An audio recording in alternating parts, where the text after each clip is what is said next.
Would you accept $1,000 to spend just one night alone in an abandoned mansion? Sounds easy, doesn't it? After all, it's just a matter of staying there, maybe watching something on your phone, sleeping a little, and waiting for the sun to rise. Quick money, no effort, no complications. But what if I told you that this single night could completely change everything you believe about time, about the past, and about the things that should remain buried forever? It was exactly 11:47 p.m.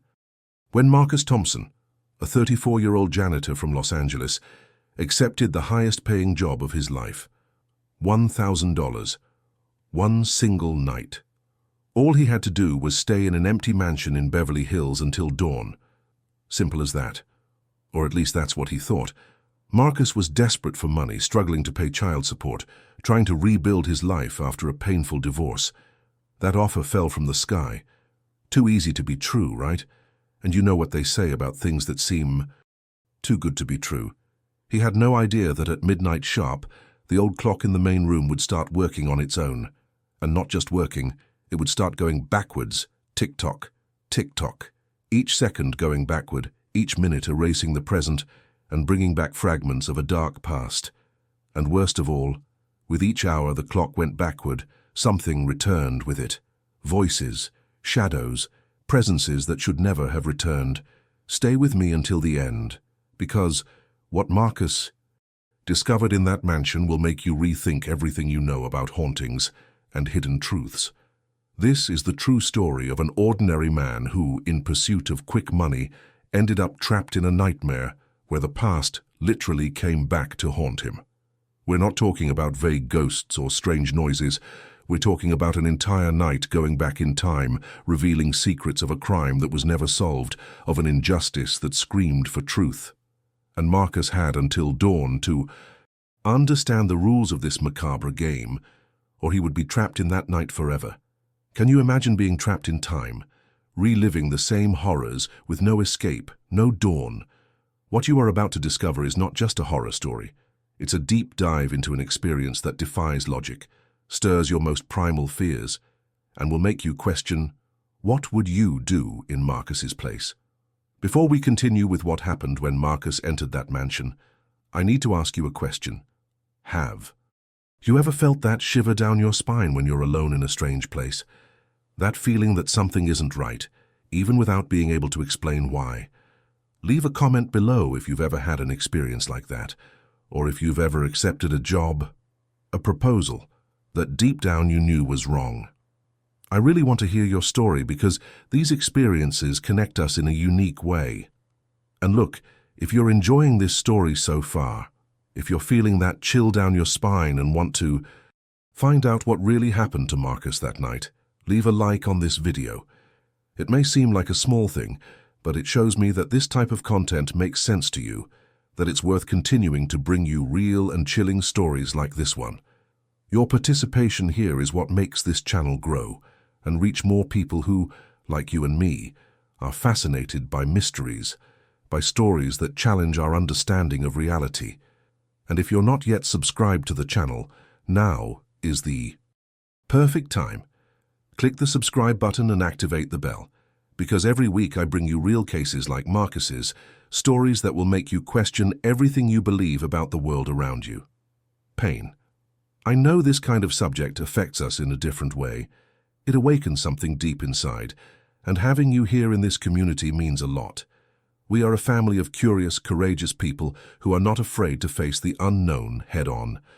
Now, let's go back to that fateful night. Let's discover together what awaited Marcus inside that Beverly Hills mansion and how a simple watch would change his life forever. Marcus Thompson wasn't a movie hero, a paranormal investigator, or even someone who believed in ghosts or supernatural things. He was just an ordinary man, the kind you pass on the street every day without even noticing. At 34, he worked as a janitor in a residential building in Los Angeles, waking up early, sweeping hallways, fixing faucets, changing light bulbs. An honest job, but one that barely paid the bills. And the bills, well, they just kept piling up. The divorce had happened 6 months earlier, and along with it came the pain of seeing his daughter, Sophie, just 8 years old, living with her mother on the other side of town. Child support consumed almost all of Marcus's salary, and he lived on that emotional roller coaster of wanting to give his daughter the best but barely being able to pay his own rent. It was on one of those suffocating, routine days that his boss showed up with an unexpected proposal. Marcus was putting away the tools in the shed when he heard, "I have a job for you, Marcus. $1,000. Just one night." $1,000. Marcus's heart raced. That amount represented almost a whole month's work. It would be enough to pay off his back wages, buy a decent gift for Sophie, maybe even breathe a little easier with that lump in his throat that had haunted him since the divorce. The transformation that this money would bring to his life at that moment seemed almost magical. The boss explained quickly there was a historic mansion in Beverly Hills, the Holloway mansion, vacant for 15 years since the mysterious death of its owners. The heirs had finally found a buyer, but before closing the deal they wanted someone to spend the night there. A formality, according to him, just to show that the property was being cared for, that there was a human presence. Just stay there, man. The heirs want someone in the house before the sale. One night. You don't even have to do anything. Bring a blanket, watch Netflix on your phone, sleep a little, and that's it. $1,000 in your pocket tomorrow morning. Marcus didn't even blink. He accepted immediately. After all, what could go wrong? He wasn't superstitious, he didn't believe in ghosts or curses. To him it was just an old, empty house. He'd worked night shifts before, he'd spent entire nights alone in commercial buildings. Doing maintenance. This would just be another night. A night worth $1,000. A simple, rational decision based on pure necessity. He couldn't imagine that this seemingly trivial choice would become the most terrifying journey of his life, a plunge into the backstage of a hidden truth that Holloway Mansion guarded like a poisoned secret. Deep down, Marcus was driven by love. Love for his daughter, the desire to be a present father even though he was financially ruined. This mindset of sacrifice, of doing whatever was necessary to give dignity to those he loved, was exactly what led him to accept without question, without asking why a mansion in Beverly Hills needed an ordinary caretaker spending the night there, without suspecting why no one else had accepted before him. Sometimes when we are desperate, we ignore the signs, and the signs were all there. But Marcus was too blinded by need to see them. So that afternoon, he returned to his small apartment, packed a bag with a flashlight, cell phone charger, a water bottle, and a sandwich. He texted his ex-wife saying he would be working that night and would call Sophie the next day. He had no idea that this would be the night that would forever change his understanding of time, of the past, and of the impact our lives have. We have choices not only within ourselves, but in all the reality around us. When Marcus parked his old car in front of Holloway Mansion that night, it was 11:30 p.m. He looked at the imposing Victorian building, shrouded in shadows and silence, and felt for the first time a slight unease. But it was too late to turn back. He needed that money. And so, with the key in his hand and his heart beginning to beat a little faster, Marcus opened the front door and entered what would be the scene of revelations that not even in our worst nightmares could we imagine. The first thing Marcus felt upon stepping inside Holloway Mansion was the air. It wasn't just the musty or abandoned smell you'd expect from a house closed for 15 years. It was something denser, heavier, as if the air itself had a memory, as if each breath carried with it fragments of everything that had happened inside. He closed the door behind him, and the sound echoed through the empty hallways in a strange, almost artificial way, as if the house were amplifying every movement, every noise. The silence that followed was even more unsettling, a deep, absolute silence, the kind that presses on your ears and makes you aware of your own heartbeat. Marcus turned on his cell phone's flashlight and swept the room with light. The main room was large, with a high ceiling and a fine wood staircase that spiraled upwards to the second floor. In the center of the room, dominating the space like a museum piece, was an antique pendulum clock, tall, imposing, all crafted from dark wood with gold details, and the hands were stopped, exactly at 00:00. Midnight. Marcus frowned. Strange, he thought. Why would they leave a clock stopped precisely at midnight? There was something almost theatrical about it, as if someone had deliberately positioned the hands at that mark. But why? What kind of message did it send? He decided to explore the house. After all, he had the whole night ahead of him, and standing still would only fuel his anxiety. He walked slowly through the rooms, observing every detail. The furniture was all covered in white sheets, like silent ghosts frozen in time. On the walls, family. Portraits still hung, a middle-aged couple smiling, photos of parties, happy moments captured and framed. Everything preserved as if the residents had left just minutes before for a quick trip and never returned. But the thick layer of dust on every surface told a different story. This house had been dead for a long time. Marcus climbed the stairs, each step creaking under his feet, and walked down the upper hallway. 3 bedrooms, all with their doors closed. An old bathroom with a clawfoot. Bathtub. Everything untouched, everything waiting. Waiting for what? This feeling began to bother him. It wasn't exactly fear, but a growing unease, that kind of discomfort you feel when you realize you're being watched. But when you turn your head, there's no one there. Marcus tried to calm himself. It's just an old house, relax. 15 years empty. It's obvious it's going to have this strange vibe. He was rationalizing, using logic as a shield against the intuition that screamed at him to get out of there. He went back down to the main room and decided he would stay there. He sat on the sofa covered with the white sheet, pushed aside the dusty fabric a little, and picked up his cell phone. He checked his messages, tried to open social media to distract his mind, but the signal was weak, almost non-existent. Of course, he thought.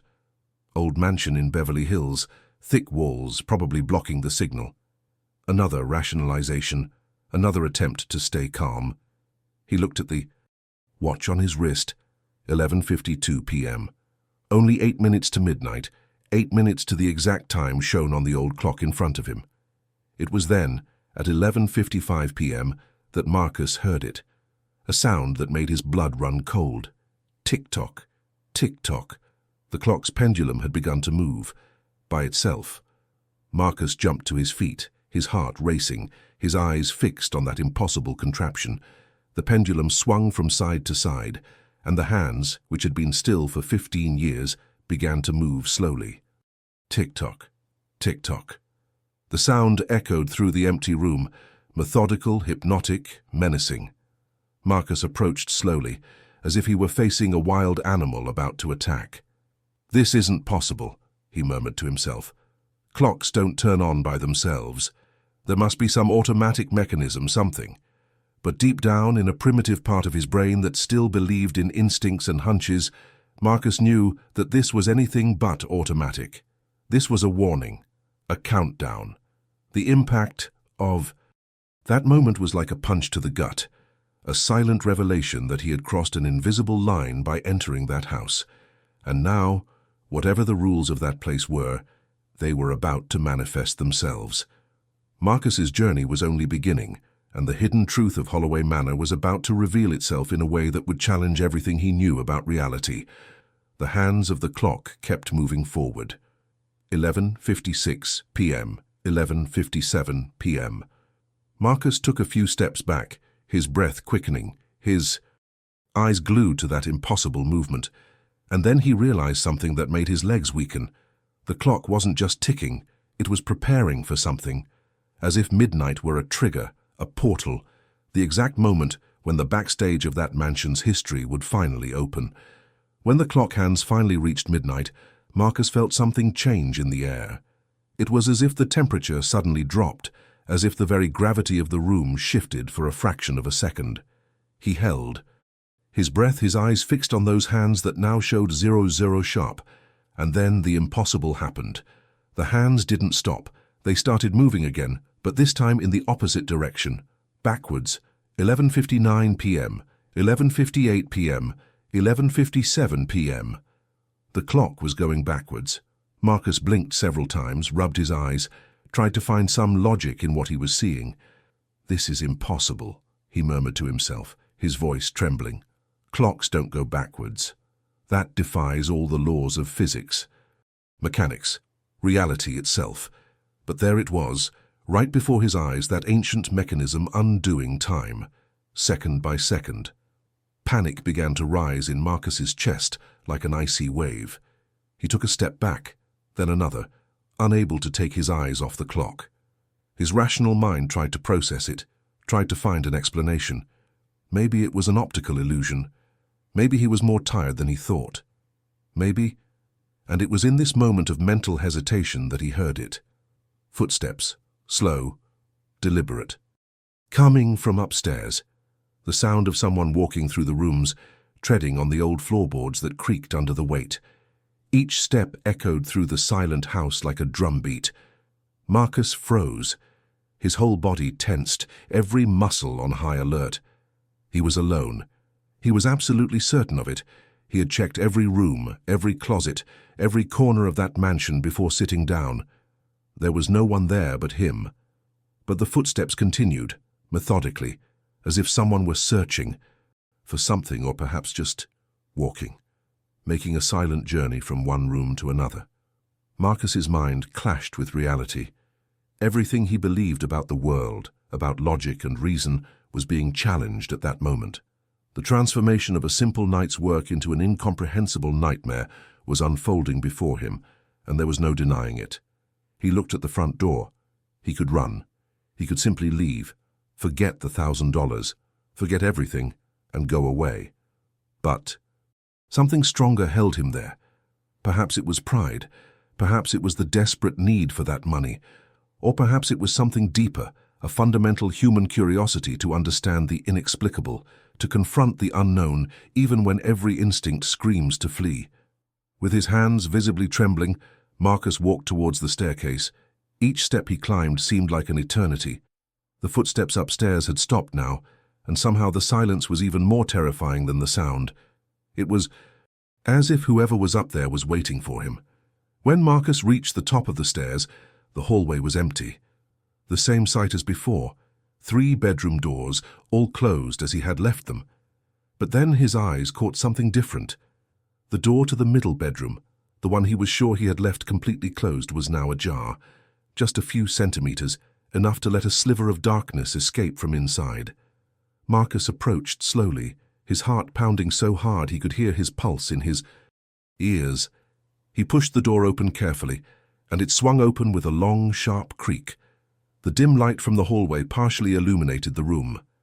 And there, stretched perfectly across the old 4-poster bed, lay a blue dress, an elegant evening gown, the kind you'd wear to formal events. Marcus took another step inside, and his blood ran completely cold. The dress was warm. He could feel the heat emanating from it, as if someone had just taken it off, as if an invisible woman had changed. There seconds before and simply vanished into thin air. His hands instinctively touched the fabric, and the sensation was unmistakable. It was warm, alive, fresh. The revelation of what was happening began to form in Marcus's mind, like pieces of a macabre puzzle. That house wasn't just haunted. It was reliving something, repeating a sequence of events, and he, unknowingly, had become part of that cycle. With a churning stomach, Marcus left the room and looked down through the stairwell. Down. There the clock continued its impossible movement. Now it read 11:45 p.m. 15 minutes had gone back since midnight, and with each minute that went back in time, the mansion seemed to become more alive, more present, as if the past were being reactivated layer by layer. Marcus. He then realized that he wasn't just physically trapped in that house. He was trapped in a kind of time loop, witnessing the behind-the-scenes events of a story that refused to die. The impact of this realization was overwhelming. His rational mindset, his worldview based on cause and effect, all of that crumbled, and the hidden truth of Holloway Manor was only beginning to be revealed. I feel you've been following along this far. Subscribe to the channel now, because this journey is only going to get more intense and you won't want to miss a single second of what's to come. Marcus was about to discover that the night was not random, and the clock had a very specific final destination. Marcus stumbled down the stairs, his breath ragged, trying to process what he had just seen. The warm dress, the invisible footsteps, the clock running backward. None of it made sense. but it was happening, and he needed to find a way out of there. But when he reached the ground floor and looked at the clock again, he saw that it read 11:30 p.m. 15 more minutes had gone back. And it was at that exact moment that the voices began. First, it was a distant, muffled murmur, as if coming from behind thick walls. Then, it became clearer, louder, more real. There were two voices, a man and a woman, and they were arguing, violently. The words echoed through the house as if speakers were hidden in every corner. "You promised me!" the female voice screamed, heavy with pain and anger. "You promised you'd end this," the male voice replied, lower and more defensive. "Eleanor, please, let me explain. It's not what you're thinking." Marcus spun around, trying to pinpoint the source of the voices, but they seemed to come from everywhere at once. There was no one there. No figures, no shadows, just voices echoing through the hallways like sonic ghosts of an argument that had happened long ago. The revelation hit Marcus like a lightning bolt. He wasn't hearing the present. He was hearing the past repeating itself, as if the house were reproducing memories etched into its own walls.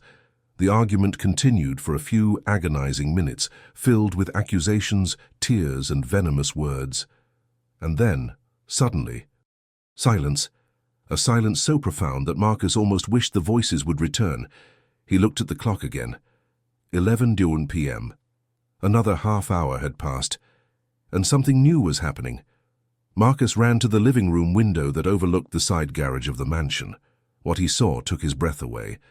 There, parked inside the garage that was completely empty when he arrived, was a car. An old sedan, a model from the 2000s, black and gleaming as if it had just rolled off the showroom floor. The interior lights were on, and Marcus could see the perfectly clean interior, the keys hanging in the ignition. He rubbed his eyes, convinced he was hallucinating, but the car was still there, solid, real, impossible. The transformation of reality around him was happening at an accelerated pace now. Each ticking of the clock brought back not just sounds or sensations, but physical objects, complete scenes from the past, materializing before him. Marcus felt his legs weaken. This went beyond any ghost or haunting. This was time itself unraveling, reorganizing itself, allowing the past and present to coexist in the same space. His journey had ceased to be physical and had become something much deeper, almost philosophical. He was witnessing the behind-the-scenes workings of the timeline itself. When the clock struck 10:30 p.m., Marcus was near the dining room. Hesitantly, he pushed open the double wooden doors and almost shouted. The table was set, completely set. 2 crystal glasses, filled with red wine, fine porcelain plates laden with fresh food, a roast still steaming, colorful vegetables carefully arranged, candles lit in the center of the table, casting dancing shadows on the walls.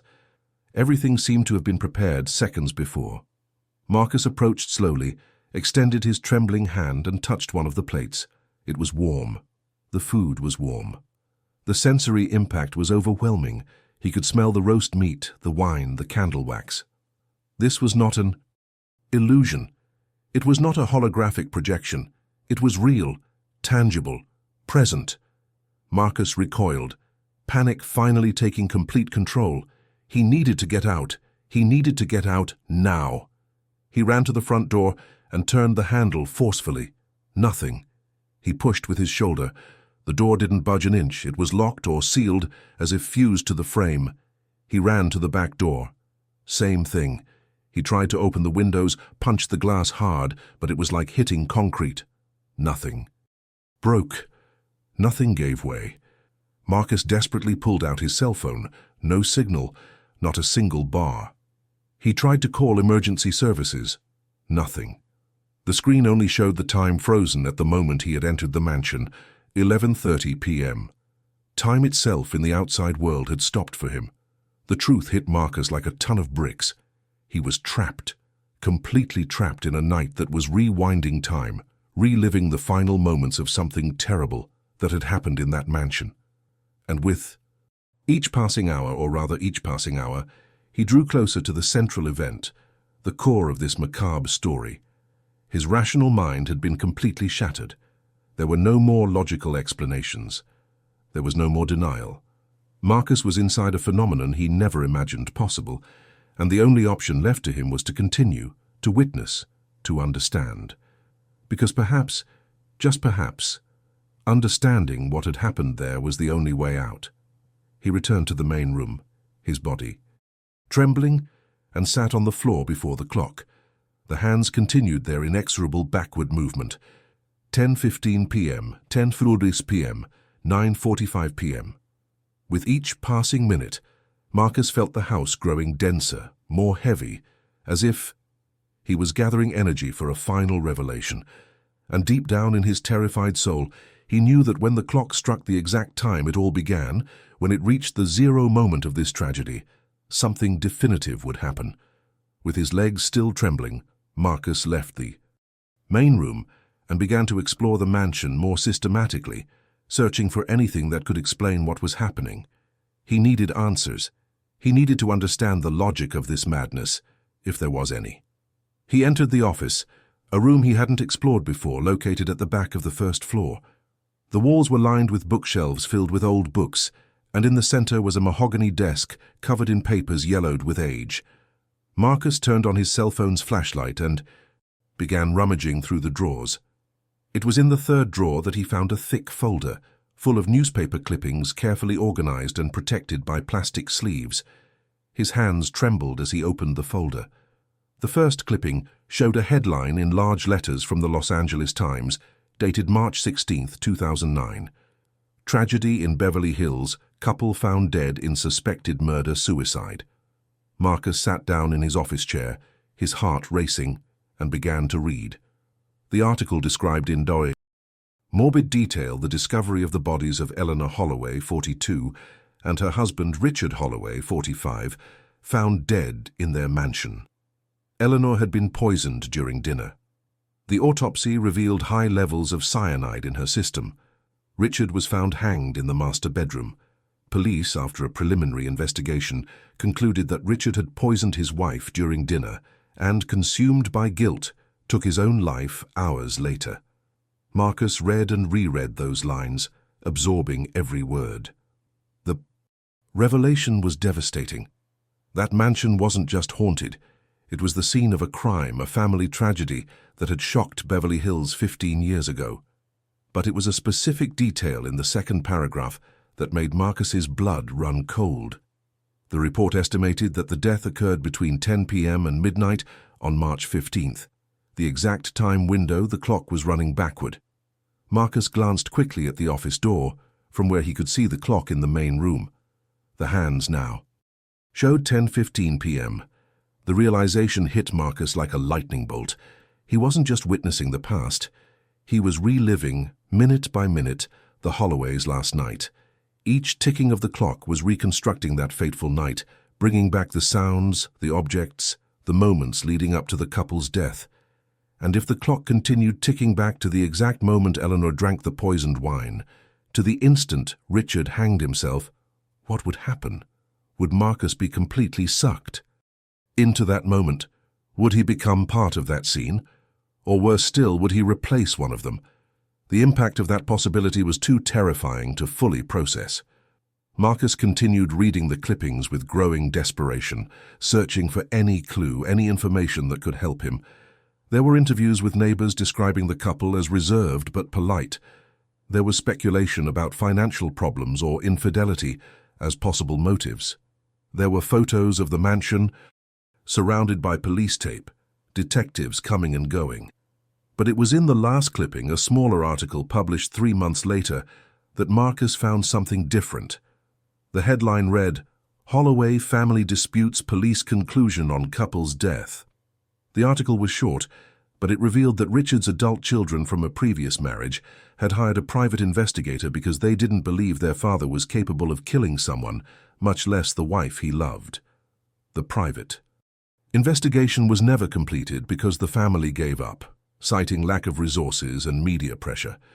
But the investigator, in a brief interview, mentioned finding inconsistencies at the crime scene and evidence that a third person may have been present in the house that night. Marcus felt a chill run down his spine. A third person, the blue dress he had found in the room, the voices during the argument. He had mentioned a name. Eleanor had shouted something about broken promises. What if the police had been wrong? What if Richard Holloway was innocent? What if the truth about that night had never come to light? Marcus's mindset shifted in that instant. The fear was still there, throbbing and alive, but now there was something more. There was a purpose. If the mansion was reliving that night, perhaps it was because the truth needed to be revealed.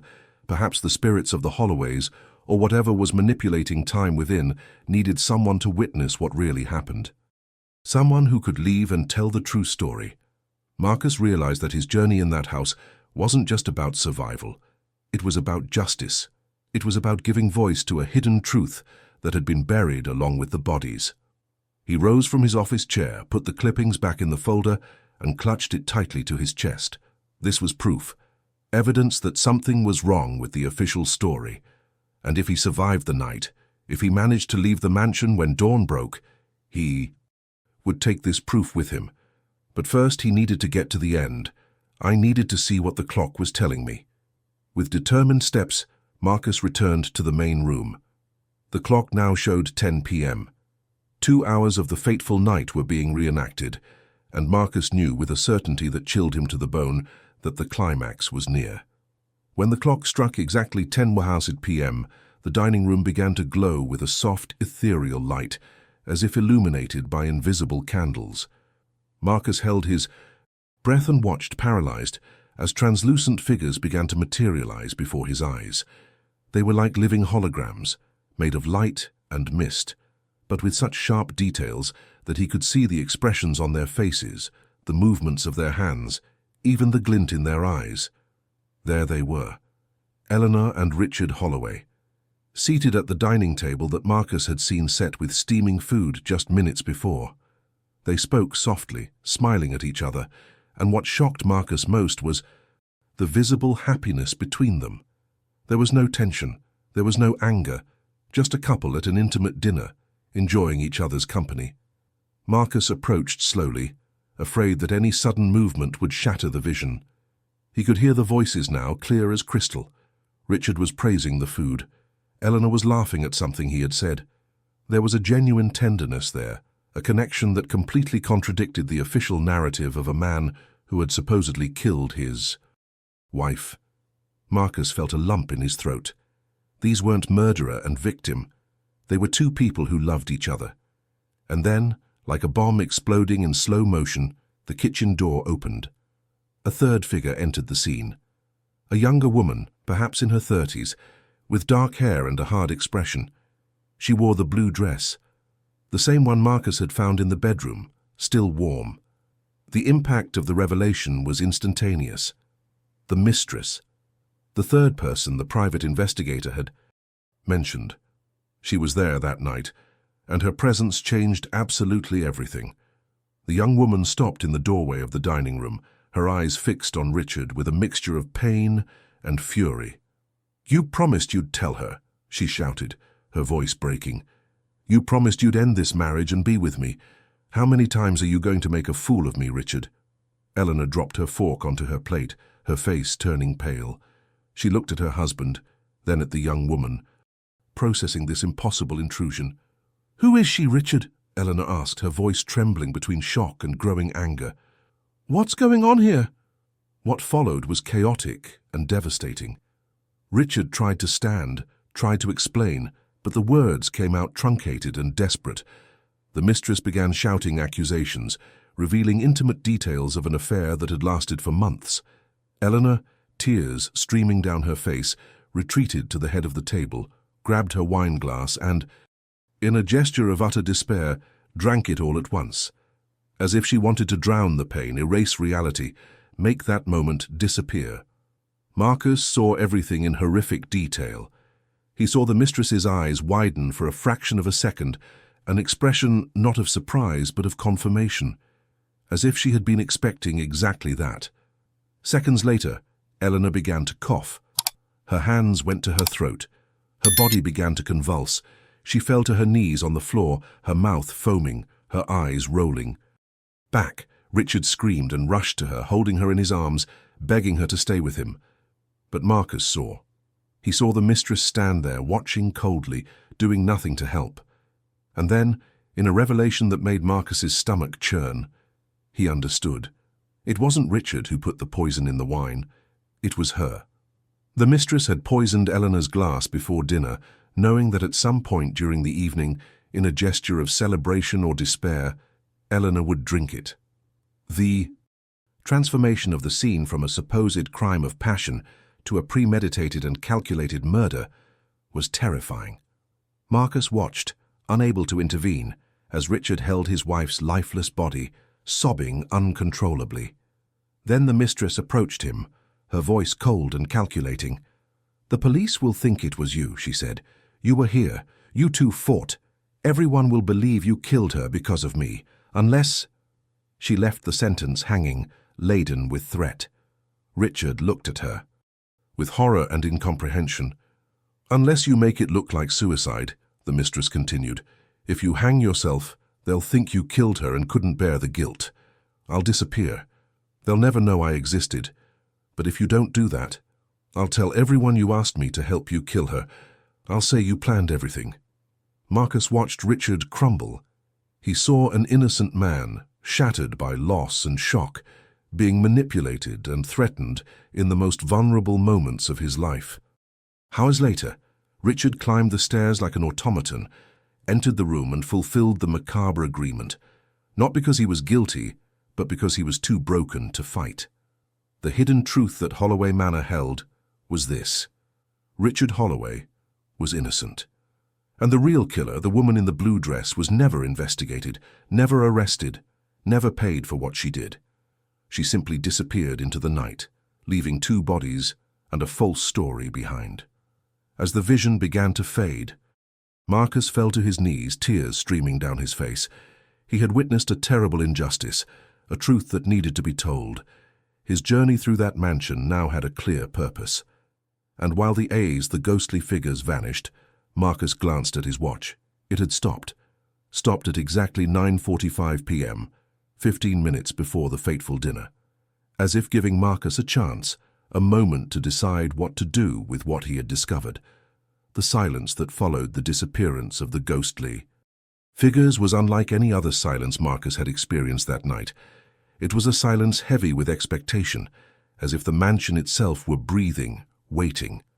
Marcus remained kneeling on the dining room floor, trying to process everything he had witnessed. His hands still trembled, his heart still pounded, but something new was growing inside him. A certainty, a purpose. He wiped the tears from his face with the back of his hand and looked again at the clock in the main room. The hands had stopped completely. It read exactly 9:45 p.m., 15 minutes before the fatal dinner. 15 minutes before Eleanor drank the poisoned wine. The clock was no longer going back, and Marcus realized he had reached the decisive moment. It was then that he felt it, a presence. Not threatening as before, but strong, undeniable. The air around him began to glow again, but this time the light was softer, almost comforting. And before him, materializing like a sculpture made of silvery light, was Eleanor Holloway. Not the woman convulsing on the floor, not the victim, but Eleanor in her fullness, serene, with deep eyes that seemed to carry centuries of wisdom and pain. Marcus rose slowly, unable to look away. She was both real and ethereal, present and distant. And when she spoke, her voice echoed throughout the entire mansion, coming from everywhere and nowhere at the same time. "You saw the truth," Eleanor said, each word weighing like lead on Marcus's heart. "You witnessed what really happened that night, what the police never discovered, what the world never knew. Richard was innocent. He loved me, and he died carrying a guilt that wasn't his." Marcus swallowed hard, feeling the crushing weight of those words. Eleanor continued, her figure glowing more intensely. "Now you have a choice. When dawn comes, the doors will open. You can leave here and go back to your life. But that choice comes with a decision you need to make now." Marcus felt a shiver run through his body. "What decision?" he managed to ask, his voice hoarse. Eleanor looked at him with an intensity that seemed to pierce her soul. You can choose silence. Leave here. Take your money. Go back to your daughter and never think about this night again. The memories will fade with time like a bad dream. You will have your freedom, your peace, your normal life. But our story, the truth about what happened to me and Richard, will die with you. The injustice will continue. The murderess will remain free, living her life without consequences. Marcus felt his stomach churn. The transformation this decision represented was monumental. Eleanor continued, her voice now softer, almost maternal. Or you can choose to tell the world what really happened. Take the evidence you found in the office. Testify to what you saw here. Reopen the case. Seek justice for us. But if you choose that path, know that you will carry our pain. People will doubt you. They will call you crazy. They will question your sanity. The impact of this on your life will be profound. You could lose your job, your friends, your credibility. And even if you manage to prove the truth, you will live forever knowing that you went through this journey, that you saw what you saw, and that changes a person. Forever. Marcus remained silent, the weight of the choice pressing down on his shoulders like a mountain. $1,000. That was why he had come. A measly $1,000 to pay bills and buy a gift for his daughter. And now he faced a decision that went far beyond money. It was about truth versus convenience, about justice versus personal peace, about doing what is right even when the price is high. He thought of Sophie, his 8-year-old girl, with her big eyes and innocent smile. She needed him. She needed a present, stable, sane father. If he chose to tell this story, face all the disbelief and public scrutiny, how much of it would affect Sophie? How much of it would destroy what little he still had? But then Marcus looked at Eleanor again, at that woman who had been betrayed not only by the love of her life, but by the very truth, who had died in agony, and whose name was tarnished by a lie, and at Richard, who had taken his own life not out of guilt, but out of despair and manipulation. They deserved justice. They deserved someone to fight for them, even 15 years later. Marcus felt tears streaming down his face again, but this time they weren't tears of fear. They were tears of determination. He thought about the kind of man he wanted to be, the kind of father he wanted Sophie to have, a man who did the right thing even when it was difficult, even when it hurt. His voice choked with emotion, but firm. Marcus looked directly into Eleanor's eyes and whispered, "I'll tell you. I promise." The words flowed from his mouth like a sacred oath, a commitment he knew would change the course of his life. "I'll bring the evidence. I'll go to the police. I'll reopen the case. I don't know if they'll believe me, but I'll try. You deserve this. Richard deserves to have his name cleared." Eleanor closed her eyes, and for the first time since she appeared, Marcus saw something that seemed like peace cross her translucent face. She nodded slowly, and a single tear of light trickled down her ethereal face. "I know you're feeling the weight of this decision. I know you're realizing the courage Marcus had in that moment. Subscribe to the channel because you're as much a part of this story as I am, and together we'll see if this promise will be fulfilled." The moment Marcus made his promise, Eleanor smiled for the first time. A sad but genuine smile. And then slowly, her figure began to dissolve into the silvery light until it disappeared completely. Marcus was alone again in the dining room, but something had changed. The air seemed lighter, less oppressive, and then he heard it. Tick-tock, tick-tock. The clock had started ticking again, but this time the hands moved forward, advancing in time. 9:46 p.m., 9:47 p.m., 9:50 p.m. Marcus watched, mesmerized, as the hours began to tick by at an accelerated pace. The transformation was happening. The mansion was releasing its temporal prison, fulfilling its part of the agreement. Marcus rushed to the office, grabbed the folder with the newspaper clippings, and began photographing each page with his cell phone, which miraculously now worked. He needed evidence. He needed concrete proof of what he had discovered. The hours flew by on the clock as if pushed by an invisible force. 10 p.m., 11 p.m., 12 a.m., 1 a.m. Marcus sat on the living room sofa, hugging the briefcase to his chest, watching that impossible mechanism advance through time. With each passing hour, he felt the mansion growing quieter, emptier, as if slowly returning to its state of abandonment. The presences were gone. Eleanor and Richard finally rested, knowing that the truth would be revealed. When the clock struck 6 a.m., Marcus heard the most beautiful sound of the entire night, the click of the front door lock opening. The golden light of dawn began to filter through the windows, painting the room with warm and welcoming tones. Marcus jumped to his feet, his legs shaky but determined, and ran to the door. When he opened it, it was like stepping through a portal to reality.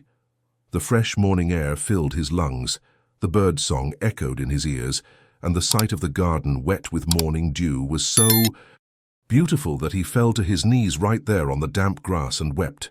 He wept with relief, with exhaustion, with gratitude for being alive, for having survived that impossible journey. The rising sun touched his face, and Marcus knew he had crossed a line.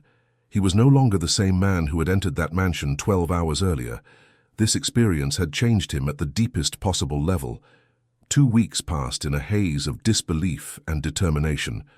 Marcus first sought a lawyer, then went straight to the Los Angeles police station. He sat before 2 skeptical detectives and told the whole story, from beginning to end. He showed them the newspaper clippings, the photos he had taken, described the vision he had witnessed. Obviously, the detectives didn't believe the supernatural part. How could they? But there was something in the physical evidence, something in the details Marcus provided about the third person at the crime scene that sparked interest. The Holloway case was officially reopened. The investigation that should have been done 15 years ago finally began, and when they delved deeper into the old records, they found clues that had been ignored. Hotel receipts, witnesses who had mentioned seeing a young woman visiting the mansion but were never formally interviewed. Small fragments that together built a different narrative. It took 3 months, but the police finally identified the mistress.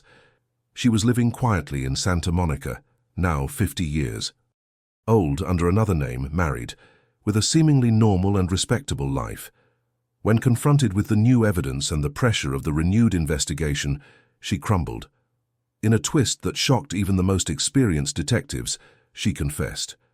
She admitted to poisoning Eleanor out of jealousy and ambition, admitted to manipulating Richard in his most vulnerable moment, admitted to living 15 years with that secret corroding her soul. The impact of the confession was immense. Richard Holloway was posthumously exonerated. His name was cleared. His children, now adults, finally had the truth they had always known in their hearts confirmed by the facts. But for Marcus, victory came at a high price. He lost his job. His colleagues thought he had gone mad. His story about clocks running backward and ghosts marked him as unstable, unreliable. But Marcus didn't regret it for a second, because he had gained something no job could give, the absolute certainty of having done the right thing. The certainty of having honored his promise. The certainty that when Sophie grew up and if she asked him what kind of man her father was, he could look her in the eyes and proudly say that he was a man who fought for the truth, even when the whole world doubted him.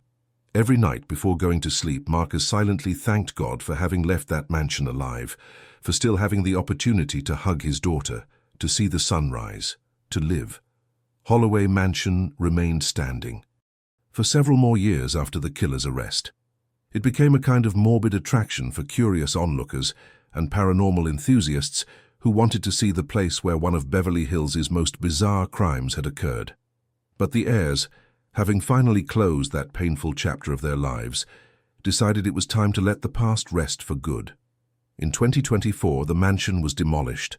The walls that had witnessed so much suffering, the clock that had run backward, revealing hidden truths, all were reduced to rubble and dust. In its place, they built a small community park with wooden benches and flower beds, a new beginning, a physical transformation of the space that mirrored the spiritual transformation that had taken place there. But some swear, and these stories circulate in online forums and bar conversations to this day, that on full moon nights, when silence takes over that elegant Beverly Hills neighborhood, it's still possible to hear something. A low, metallic, rhythmic sound. Tick-tock, tick-tock, going backward. as if the clock, even destroyed, still existed in some parallel dimension, still fulfilling its eternal function of guarding that truth. Marcus heard these stories and always smiles slightly.